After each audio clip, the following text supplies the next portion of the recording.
Cool Hand Podcast, something you got to deal with. Welcome back to the show. I'm your host. My name is Q.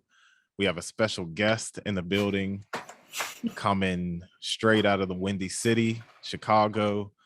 Guest, can you please introduce yourself? I am Jaila Day from Chicago, and yeah, that's me. Welcome, Jaila Day from Chicago. It's nice to have you on. I actually wanted to have you on the show a long time ago, but I'm just reluctant to ask because I don't know you that well and I was just kind of scared. So I understand. There's the natural the natural anxiety of, well, I don't know, we don't have much of a relationship, but I get that. I got the fortitude to do it now, so I'm glad you got around to it. I'm excited. Yes, thank you for being on. So my dog, oh my god, that's okay. Leo, I'm sorry, he's like a puppy. He's like restless. Shout out to Leo. Wow. Yeah, shout out to Leo. He's the greatest. Shout out to Leo. I got respect for the dogs, my human dogs, and of course the real dogs, the animals. Shout out to the dogs. Yes, shout out to the Leo. Human dogs. Yeah. Especially the human dogs. Shout out to all my dogs too. So all right, so Jaila Day is definitely in the building. Shout out to Leo too. We'll have some cameos, maybe a couple barks. R.I.P. to DMX. Indeed. So, all right, Jaila Day. What do you do? What are we going to talk about today? What do you do creatively? Creatively, I play guitar, and I produce a bit. Guitar, produce a bit. Now, oh yeah, you know what? I almost forgot to say this. Now, for I have a few people who regularly watch the show, and I talked about Jaila Day before on an episode entitled Girl Power, because there were these two sisters, different regions. One was from North Carolina, and then we have Jaila here from the Chi, and they both recently dropped songs around the same time, and I'm like, well, let's give it up for the ladies. So I did a whole episode on just the two sisters. So that if the name sounds familiar, this is the Jaila that I discussed before. So just something for the people. But anyway, so guitar, you produce. Now, do you do the bass? Yeah, I play bass a little bit. I wouldn't proclaim to be a bassist. Gotcha. I just recently, maybe a year and a half ago, really started recording more and playing more. So okay, well, I'll take note of that. Now, I had mentioned before that you're from Chicago, right? So let's just do a brief thing. Now, when you hear Chicago, there's just this negative connotation around Chicago these days, especially in the social media era. So for you, what is your experience like? What was it like growing up in Chicago? It was enjoyable. So I moved around a bit between Chicago and a couple other states. So when I was younger, first growing up, I wasn't really aware. It was my first 4 years of my life. And then between maybe 9 and 13, I grew up around here. And in that time I grew up on the north side, so it was a lot of the lake and creative things and all the buildings. So I used to think it was the most grand, glamorous, cool place to be. I enjoy Chicago. I love the food. This is my favorite place to have lived in the places I've lived. So, yeah. Okay. Where else have you lived, if you don't mind sharing? I've lived in Missouri, and I've also lived in Georgia. Wow. Okay. Where did you live in Georgia? I lived 45 minutes south of Atlanta, so in Riverdale, which kind of sucked there, but that's where I learned how to play the guitar, so I can't knock it. Wow, shout out to Riverdale. Okay. Yeah. I think many people would be familiar with the word Riverdale. I believe Waka Flocka said Riverdale on Hard in the Paint, or was it Oh Let's Do It? One of the two. Possibly. I know Sierra and Future is from there as well. They went to this high school I went to. Okay.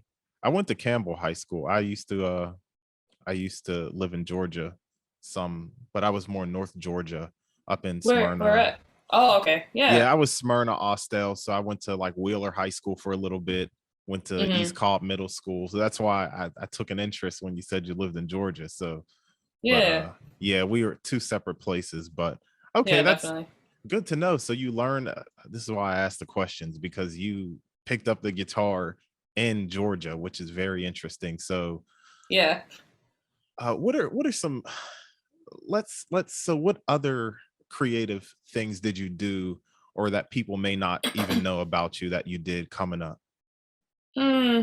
I used to like dibble and dabble in like writing short films as a teenager. Um, I wasn't the best at it. I would not say that, but I definitely like to have like visions for things. I like when I make music, I make music with a view to like a visual in mind. So um, that's how I first started into like short films. Also, like I didn't know how to play an instrument at the time, so that was like to me that was the closest way I can get to being somewhat creative in a visual or audio sense. And I got to help like edit short films in high school for a little bit for some of my classmates at one point or another.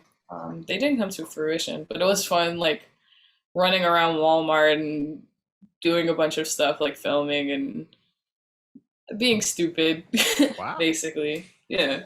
No, that's really cool. Now, do you still mess around with the short film, the editing, the that type of stuff to this day? To this day, no. Recently, I just a friend of mine is doing a short film for her book, and so I got to score for it. So now I'm just on like the music side of that, which I enjoy even more. So that's like my like ideal profession. That's what's up. That's super Yeah. cool. I was listening right before this. I forgot all about the streaming platform called SoundCloud. I temporarily forgot all about it. And I'm like, oh crap, like she has stuff on SoundCloud.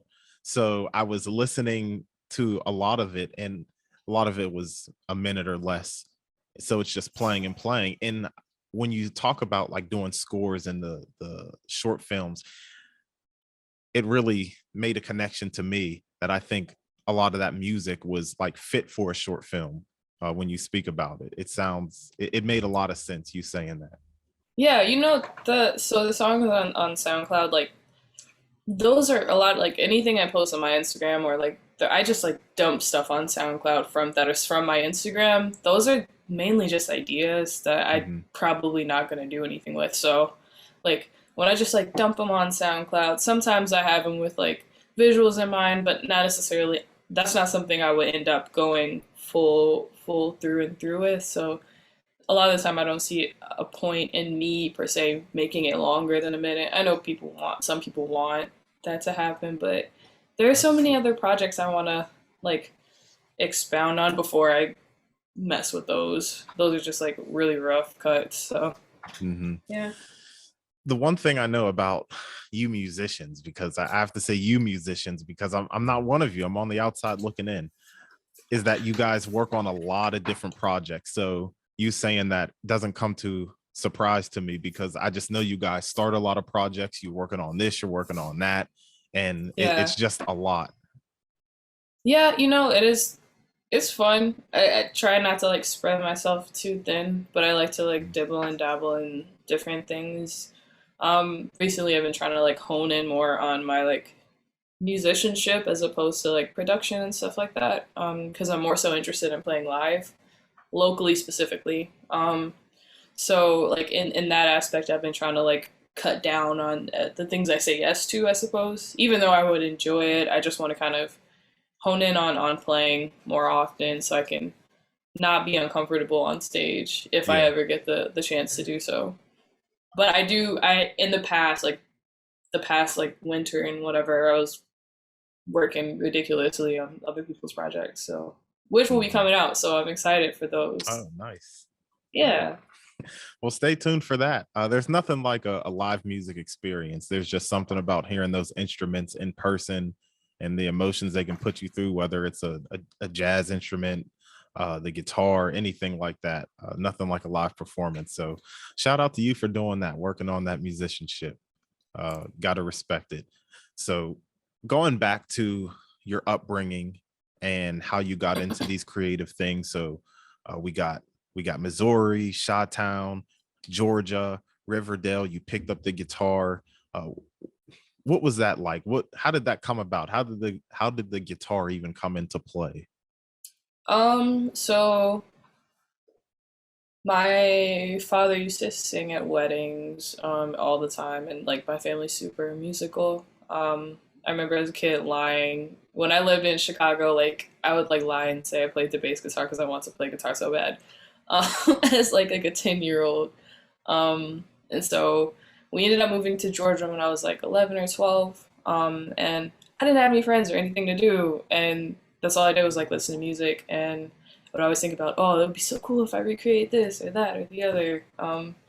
So I like made my family like my parent promise, like, you know, if I when I graduate 8th grade, like that's such a huge accomplishment, graduating 8th grade. um, like, can you buy me a guitar? I want an electric guitar because back then I was like interested in like screamo and loud rock and well melodic loud rock and EDM and stuff like that. So I'd made them promise to get me an electric guitar. And so I graduated, and then like the summer came and went, and I didn't get it. And then I kept pushing and pushing, pushing, pushing, pushing, and finally they got me a guitar, and it was an acoustic guitar, and I was pissed. I was like, "What the heck is this?" I like picked it up and like looked at it, like, "What the heck is this?" Like, Oh, this was $100. There was an electric for $100. What do you mean an acoustic for $100? But it ended up working out. And now I recommend learning on an acoustic before an electric because it's harder to push down the strings a lot of the time. So it makes you be more accurate. And it helped me to be more accurate in learning. And I got to learn a bunch of different songs, and I learned to appreciate natural tones as opposed to like electric tones and stuff like that. mhm. And so the entire time through Georgia, I didn't really hang out like that. Most of my like teenagers, I didn't really have a lot of friends, so I was just playing and playing and playing, making stuff, making stuff, making stuff. And yeah, that's how that started out. Okay. So just putting it all together. Now, your years in Georgia, was it what, about two? It was 4.5, 5. Okay, 4.5. So that's a long time. So that's Mm-hmm. how you were occupying your time Yeah, down there in between Georgia. between like 2012, 2017. Gotcha. Gotcha. We were down there concurrently then. Really? Yes, because I was down there uh for about 7 years. So Mm-hmm. we were down there concurrently. Interesting. Wow. That's World's crazy. such a small place. All It right. So is. yeah, such a small place. So anyway, now that's just, I'm still interpreting everything that you said because a lot comes with, I feel like everything you said was loaded because it's like a not a classic story, but finding a release through music, not Yeah. having a lot of friends. I think a lot of people can relate to that. And some people just never find a hobby to have and they end up depressed and unfortunately stuff like that. But you found that something in the guitar. Now, you mentioned some of your, did you have a thought? Sorry. No, I was gonna say based on like what you said, that was coupled with depression, obviously, but like it wasn't a cure all. I'm not gonna say that because I know it's not a cure all for a lot of people because there was a lot of family stuff going on. So it was more of like a distraction Mm, to what you were saying. So in a way, what you were saying is correct, but like it wasn't quite a cure all, but it was like a nice distraction from like all the ridiculousness that was going around during that under time. As like a understood. clarification. Thank you. Thank you. Thank you. And that has been received and well understood. I got you. So serves as a as a medicine. The Yes, guitar served as medicine. So therapeutic. Let's just call it therapeutic. Now, definitely, yeah. now you mentioned some of your inspirations around the time that you wanted the electric guitar. So the EDM, the screamo, melodic screamo, heavy rock, if that was correct. So Hmm. were these the sole things that inspired you to get into the guitar? Or were there any more inspirations? Those were the majority of things. I know I was listening to a lot of what is that band? Escape the Fate. That was the band. It was a song called "Not Good Enough for the Truth and Cliche," and there was this like guitar part that I wanted to learn like so bad, and it was pretty melodic. Like I love like melodies. I've always loved melodies, so that was a song that I like deeply wanted to learn. And so that's why I kept like one of the majority of the reasons why I kept pushing for getting a guitar after I graduated 8th grade. So that song probably mainly was like a big thing for me. It's like, oh, I gotta learn this. It sounds so easy to play. It ended up being really easy too. Okay. So it worked out. All right. Escape the Fate, not good enough for the truth. Is that what you said? Not good enough for the truth and cliche. Yeah, they The have truth like and cliche. really long titles. No, I like that. So I'm gonna have to listen to that because I'm not familiar with the group or the song. So um, Yeah. this is a Cool Hand exclusive. You're really getting to see. I'm learning some new stuff. I'm learning some new bands. I actually found, as a side note, you post music sometimes on your Instagram story, and I can't remember who it was, but I actually listened to it and it was fire. So Jayla has good taste in music, people. Just a heads up. I can't think of the song or artist, but I ended up adding it to my indie playlist.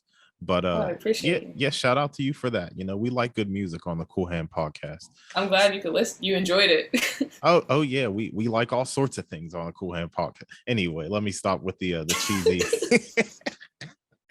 No, flaunt your podcast. Flaunt your podcast.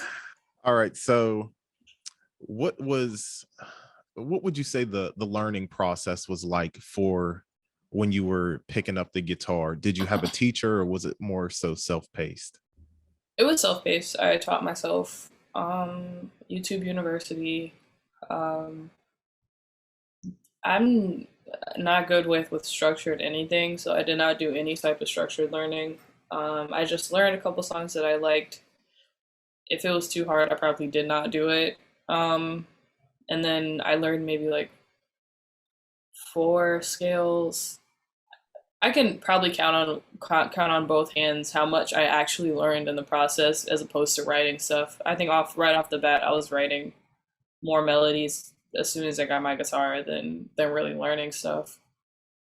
Which in hindsight, I wish I would have been more structured because I wish my technique was better.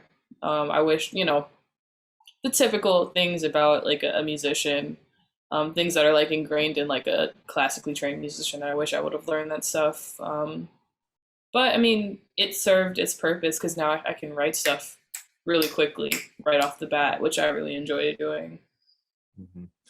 Now, let me not neglect your being a producer. When did you start to get into the production, the what do you call it, a DAW or a software, Yeah, whatever? dog. When Yeah. when did that come into play along with the guitar? Officially, it came into play in 2017 when I ended up getting my first like laptop for college. Um, I got Reason was like my very first DAW, and I had gotten Reason back in like 2016, but I never had a laptop, so I never got to mess around with it. But that was like at that time that was like my dream DAW. Like Mhm. I would like watch YouTube videos on it for like a whole year before 2017. And then I moved to Chicago, back to Chicago in 2017.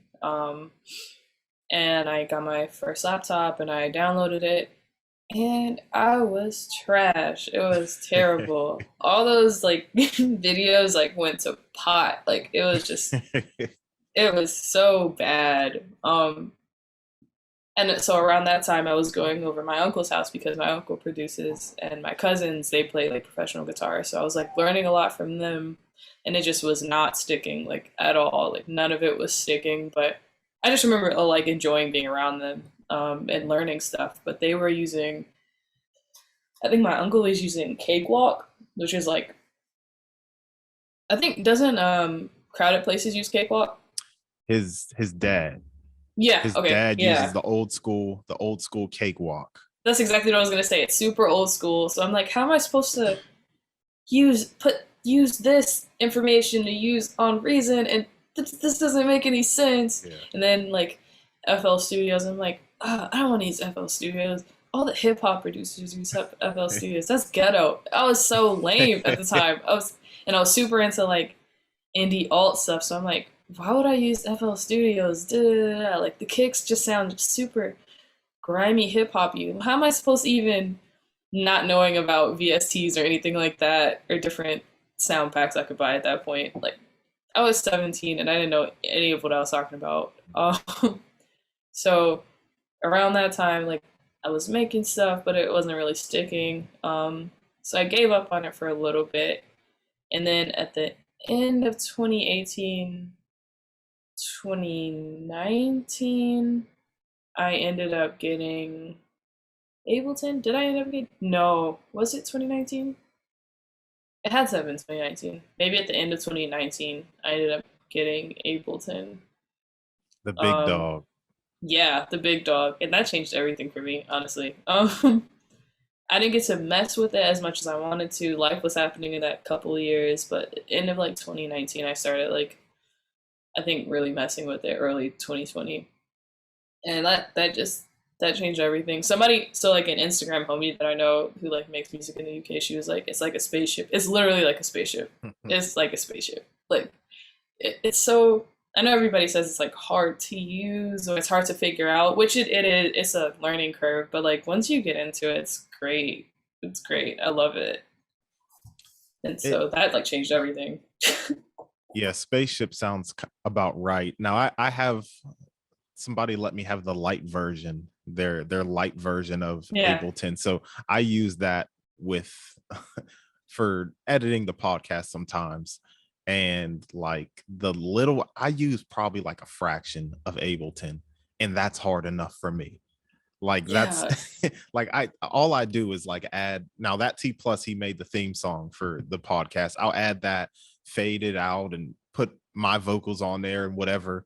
And that is a yeah. task. Like I'm done by the time, like it's difficult. So leading speaking of that, how was it learning these dolls? Like what was the learning curve like? How difficult was it? Um, it was tough. Reason was tough, I think. Reason is really hard and different as well. It's oddly formatted, just like Ableton is. So, but Ableton is more oddly formatted. But Reason is like equally. Plus, not a lot of people use Reason for whatever reason. Reason is actually really good. It's like gives you infinite ways of audio engineering sound, which is cool. And you can read. Anyways, we're getting into technicalities. With Reason, I just kind of hopped in and just recorded stuff, and I didn't really get to learn stuff the way I wanted to when I was younger.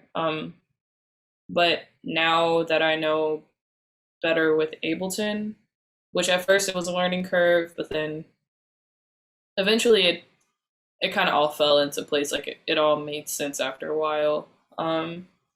Once I learned Ableton, a lot of the DAWs made sense, if that makes any sense. So Yeah.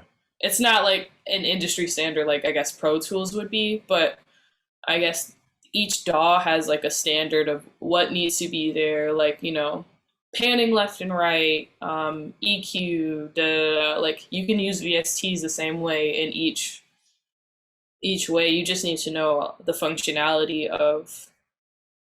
of how specific things work, like panning, EQs, things like that. Um, and so if I know how to like turn down the high frequencies in Ableton, I would know the exact same thing in Pro Tools if I'm using an EQ in Pro Tools, because it's the same general idea. Gotcha. Now where I would find that where I would find that in like the VST settings and Mhm. that's like a different conversation. You would actually have to learn that. But I think knowing where to find it is so small in comparison to just learning generally how changing different sounds works. Mhm. Um, I use EQs because everybody uses EQ. So like, if you know how low frequencies work, if you know how to turn down low frequency, you'll see that in any DAW that you get on. So I learned that pretty quickly. My uncle and then my homies in North Carolina taught me a lot about that. And it just kind of it's easy because it's just a standard. Mhm. So for the producers out there, or aspiring producers, up and coming producers, what would you give them some advice when it comes to, let's just talk about the big dog like Ableton, like how much patience is involved, and how much frustration do you think you went through learning some of these things? I'm I'm not the best producer. I'm like low on the totem pole, but I would say give it like 2 months and devote time to it. Like don't walk away from it after 15 minutes. Like sit there and go in there with no like don't have a project that you want to put in. Just go in there and play around. Um, just mess around with stuff. Like record your voice and see how you can mess around with, you know, your vocal waves or whatever. You know what I'm saying? Like stuff like that. Just go in and experiment and do that for 2 months solid before you wanna like actually record something and like do something like know what you want to do. Because if you go in it knowing what you want to do, you're not gonna know where to start because you don't know how it works. Whereas when you're experimenting, you're literally teaching yourself how it works. And use YouTube. They literally have a video for every single thing problem you could have. That and ask your friends if you have friends. And if you don't have friends, find some friends on Instagram because there are plenty of producers who absolutely love to talk about this stuff and will literally FaceTime you and show you. Just Wow. ask. Yep. Shout out to all the producers, all the content creators on YouTube. Oh my goodness. When, like, that's a So fact. clutch. Like when you type in, you can type in anything. It seems like uh there's a solution for anything on YouTube. It's Seriously, there is. so it's possible. Thank you for that, because I think that's valuable information, because even myself, when I would get, and I think I'm still guilty of this, when I get something new, a new piece of equipment, the first thing I want to do is use it. Well, you have to know what you're doing first. You have to read the instructions, look at some tutorials, but you're right, patience, using, learning the equipment, learning your software, learning this, learning that before you take any real action trying to start a real project. Okay, very well. So when it comes to making actual, when you're making the music, putting it all together, what was your first song like? Whether it was a beat you produced, or like a guitar song or acoustic song or anything like that. Mm. My first song, it's hard to even say what my first song was. You mean like recording it, like in a DAW, or just in general? In general. My first song, I just played with chords and just found some that worked, and that was just it. Hmm. Uh, I don't write lyrics, so that's just how that happens, I think, and melodies. So melodies and visuals. So you know, I just kind of put chords together and see how I can stack them on top of each other. Um, Sometimes I'll hum or whatever just to see what harmonies I can stack on top of each other to make it sound bigger, grander. Um, but yeah, I mean, that's how I make everything. I think from the first time I even made my first like little chord progression thing, I was like, I don't know, 12, 13. It was just experimenting. That's always been my thing. I don't, I suck at organized anything. Understood. Yeah. Now, you said something interesting. I'm gonna like go away from my little script, like I have like an order of questions and thoughts in No. my head, but excuse me, I want to move away from that, because you said something interesting about lyrics. So were you ever attracted to the thought of writing lyrics? Sure. Yeah. I was, but I'm not good with words. So the way some people can, you know, write amazing lyrics and you can visualize what they're saying and the detail. I love that, and if I cannot write like that, I will not write something. And unfortunately, I don't have the patience like I should to sit down and like actually push myself to do that. So I mean, I'm okay with being on the music side of things. I just words are not have never been my thing anyway. Also took me a long time to get to the point where I'd even be able to talk this much. So Thank you for getting to that. I was like a quiet kid, so Yeah.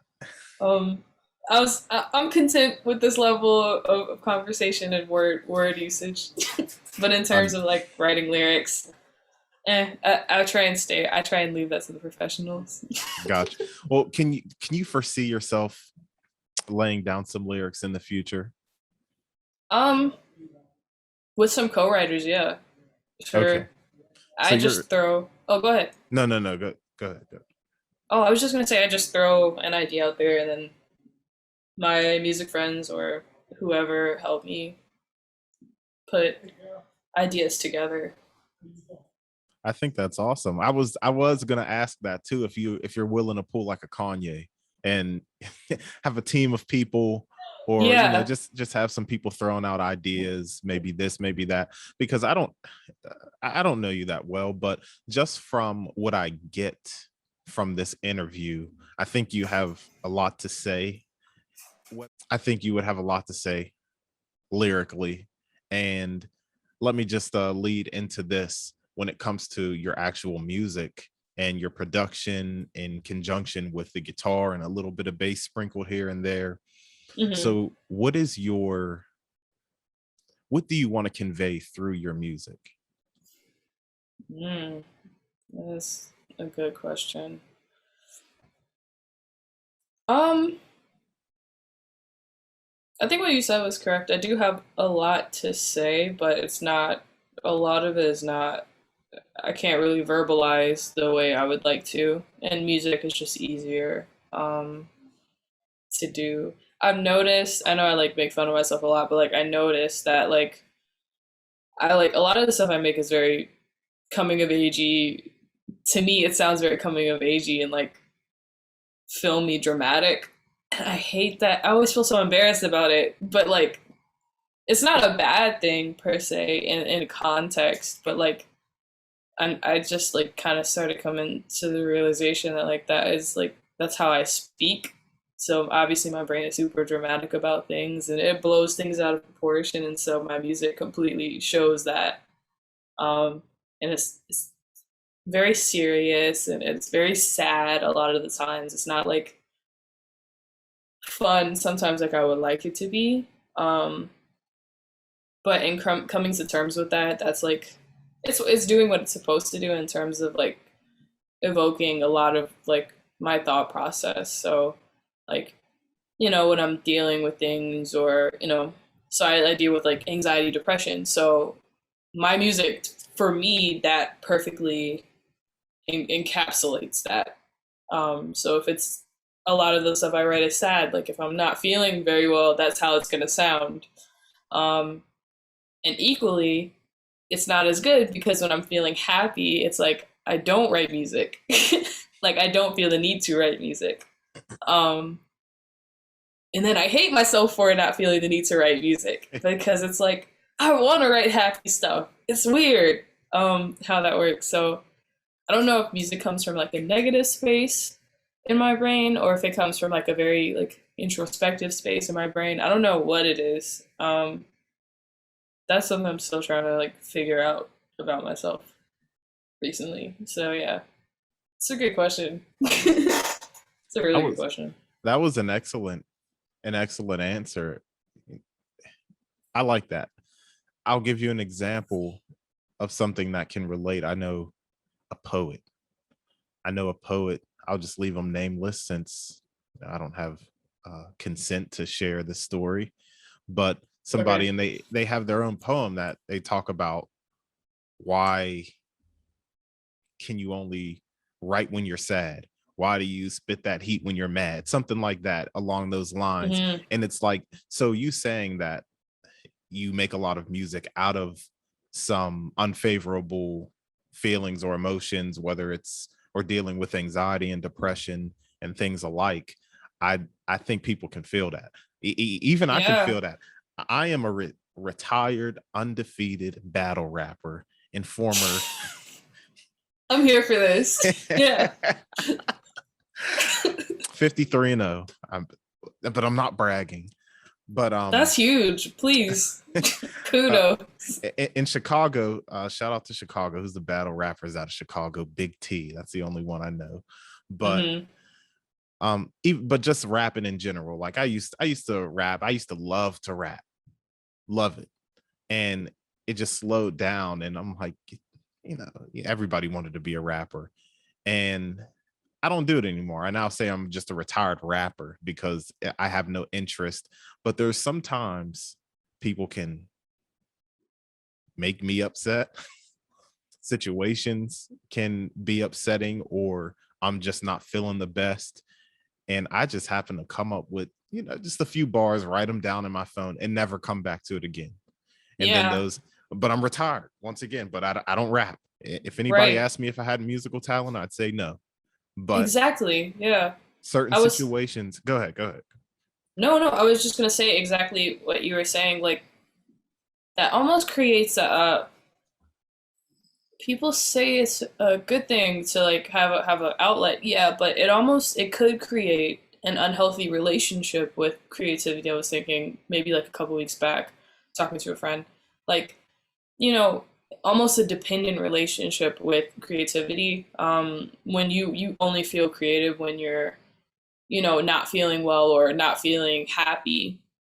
So like, you know, in terms of me having to feel a certain type of way or not feeling motivated to make music, it creates like a weird Stockholm syndrome to not feeling good because it's like, what am I without my creativity?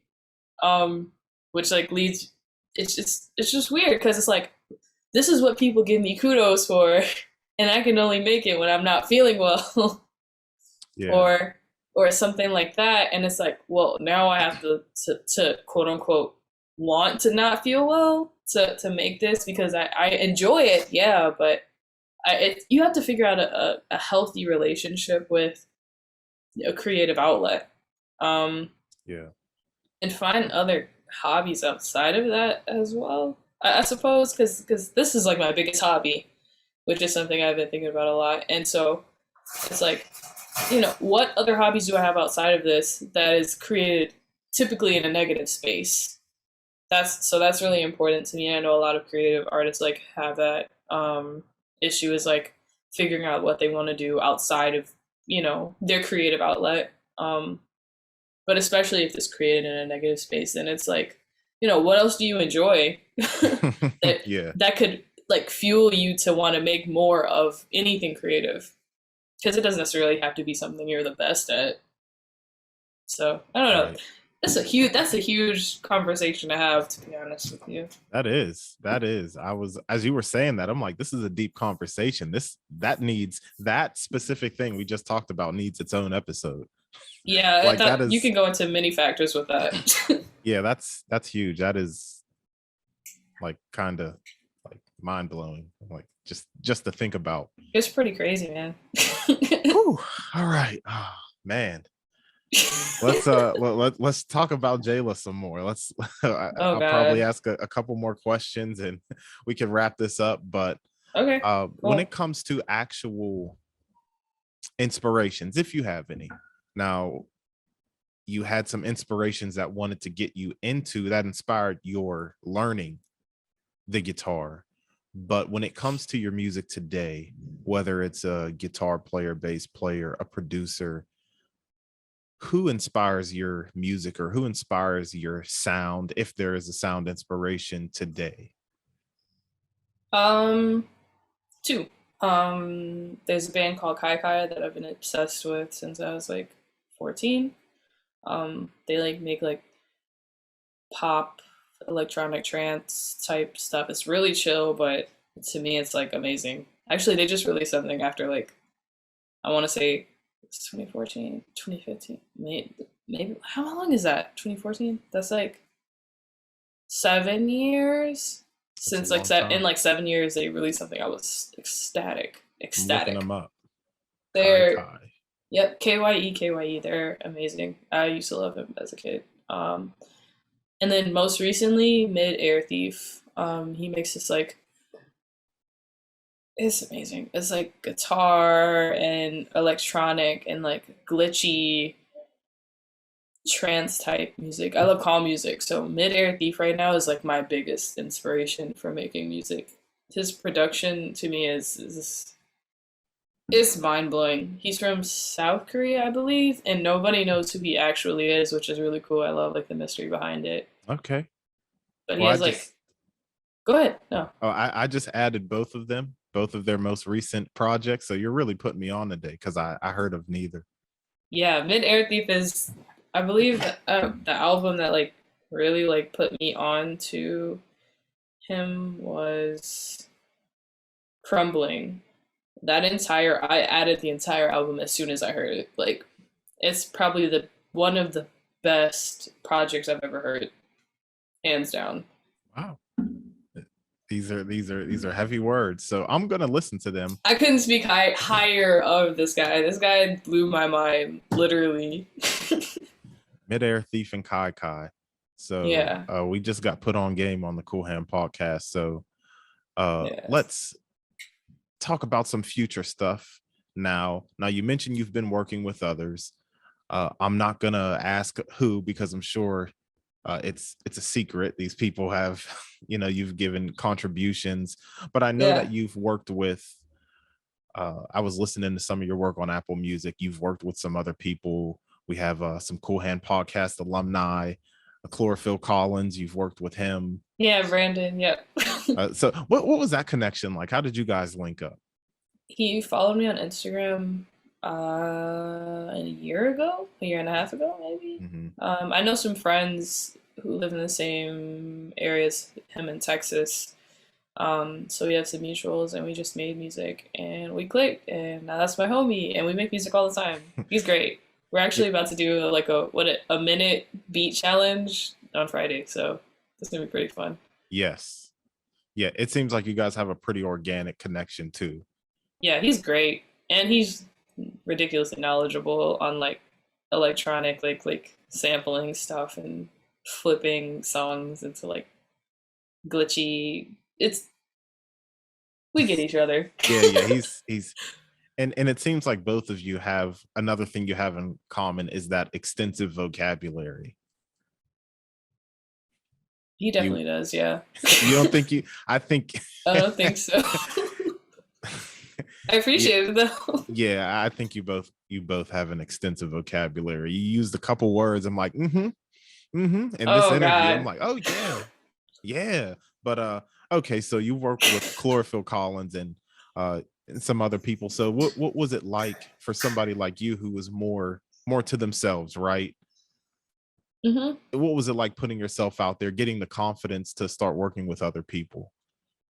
Um, it was interesting. I started reaching out to people in like the beginning of quarantine, the first part of quarantine, and I just decided like there's no point in you still like you've been in Chicago for too long and don't know enough people. So I just started reaching out to people and working with people.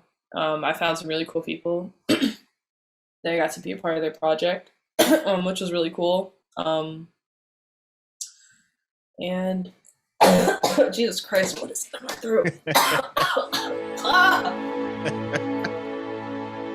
Don't die, please. What is that? Wow, that's crazy.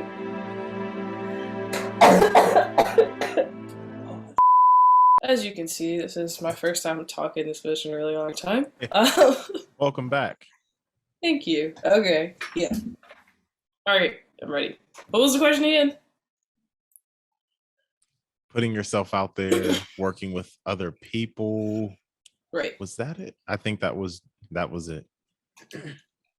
Yeah, I started reaching out to people and at the beginning of quarantine, um, putting myself out there, asking if they want a guitar.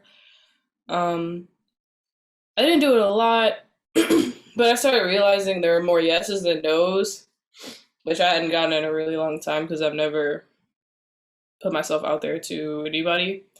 And I was really concerned with being turned down because I didn't think I was good enough. But I started realizing that's really subjective. And I just reached out to people that I thought we kind of were on the same wavelength um, in terms of music styles and stuff like that. And people I thought maybe like they would appreciate my contribution, which you never know. But it was just surprising to see how many people were like down with like working with me, which I was excited about. Yeah. Um, and with that, came my fair share of people that I didn't enjoy working with. In retrospect, which I mean, let's be real, like you're not gonna enjoy everybody you work with. Right. But the majority of people I have like longer lasting friendships with now. We've worked on a bunch of stuff together. And it got to a point where I don't have to ask people now. I get to get asked to be on things, which feels really good. And it's helpful. Um, and I learned so much from them, and it helps me to get better. So it's been a really positive experience, like collabing with people for the most part. Mhm. Okay. And when it comes to your music, now you've been giving out stimuluses this whole coronavirus. You've been giving out Yeah. you've been giving out you've been giving your musical talents to other people on their tracks, but when it comes to you, now you dropped the song ju- Juxtaposition. Yeah. yeah, yeah, yeah. I actually practiced that before and I choked. But so you Apparently, a few people didn't know how to pronounce that, so yeah, we're on the slow bus. I didn't even realize. I didn't realize. I just actually that was really random. I even named it that. I didn't even. This is the first word I saw on my notepad, and that was just it. Yeah, that's that extensive vocabulary I was talking about. But Oh God. so you dropped that song I and hate that song so much. oh, you hate it. Now, I've grown to hate that song so much. wow. So before I even ask that, let's just get to the root of that.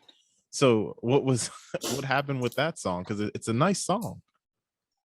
I appreciate that. Thank you.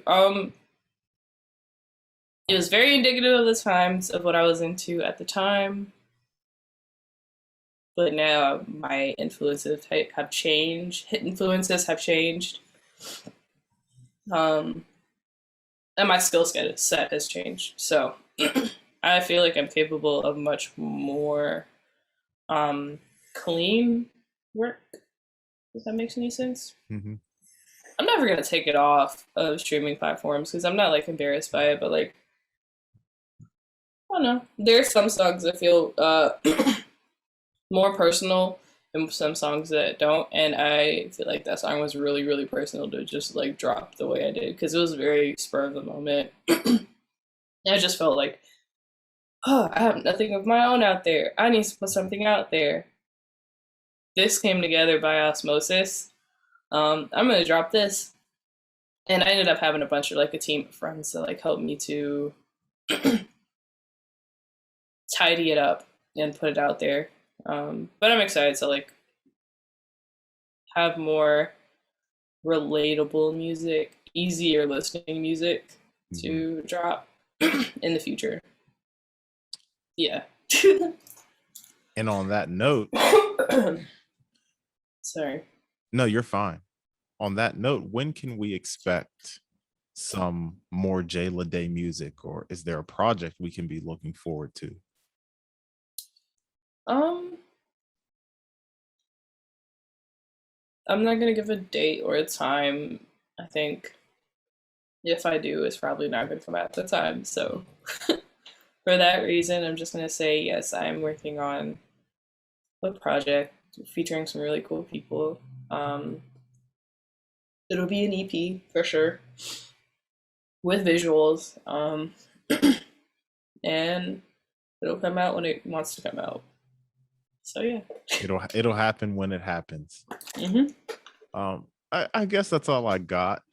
I'll probably be seeing you at the little beat thing that you mentioned before. yeah. I'll be an onlooker, of course, but Man, just hop in. What? I, Why an onlooker? I can't draw and I cannot make beats. Yeah, I'm an onlooker. I'll just be in the stands in admiration. But was there anything Cool. that I missed? Any shout outs you want to give? Anything else you want to say?